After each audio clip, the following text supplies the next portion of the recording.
Hey hat lovers, I'm going to talk today about how to travel with the Panama hat. There's two facets. One is how you pack it and choosing the right hat. Now, packing, there's a video on it as well if you want to look, but essentially you put your hat into the case, you put something inside the crown, stuff a nice soft jumper in there, and pack it flat inside your bag. The brim is turned up like that, and you pack around it. And it travels pretty well.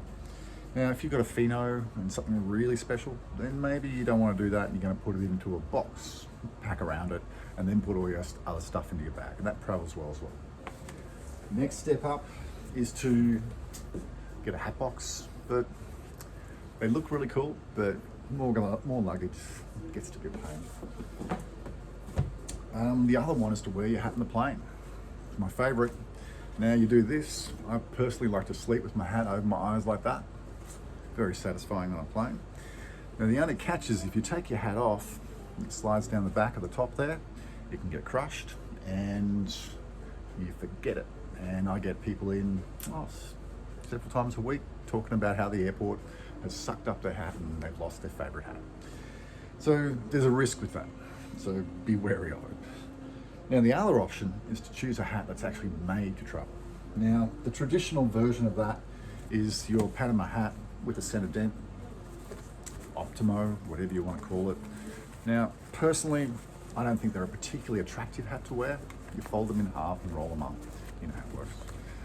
But not many people can pull it off. Now, most people are looking for a standard kind of Panama to travel with. That has a nice old weld edge, but most people don't go for it. And anyway, when you do roll them, you're going to break them in the end. That's the reality. And if you get a pheno and roll it, it'll last for longer, but you'll still break it, and then you've broken a $600 hat.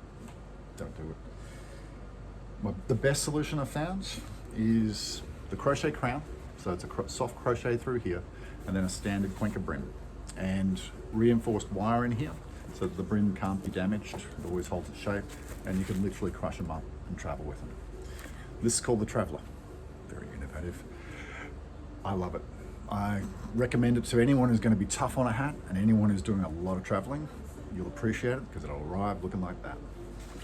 Now there's variations of that as well. There's a flat crown one, the Metropolitan, which is a little bit more of a buckety style, and it can be worn the same way. Crush them up, put them in your bag. There's a sun hat version. I love that one. Looks fantastic on women. Really beautiful. And the other option is to go for a really tough hat. This is Mr. Natural. It's twice as thick as your standard Panama hat. And it's not heavy, but it's dense. And it's the way that it's been woven in this stripe structure with two different colors. It just means you get twice as thick a hat. Now that can take a beating, and no matter what you do to it, it'll still survive. And that's pretty much how it works. Work out how you're gonna pack it, and then get a hat that you can pack. If you're traveling with like high-end Monte Cristi, for example, you're going to have to be careful with it. You're going to have to pack carefully around it. I personally put it into a box and put it into your bag. That's pretty much it. So when you go on your holidays, take an excellent hat, the best one you can imagine, and then all those photos you take of yourself with your partner or whoever it is look amazing. And you just got to make a bit of an effort, and it's worth it. Ciao.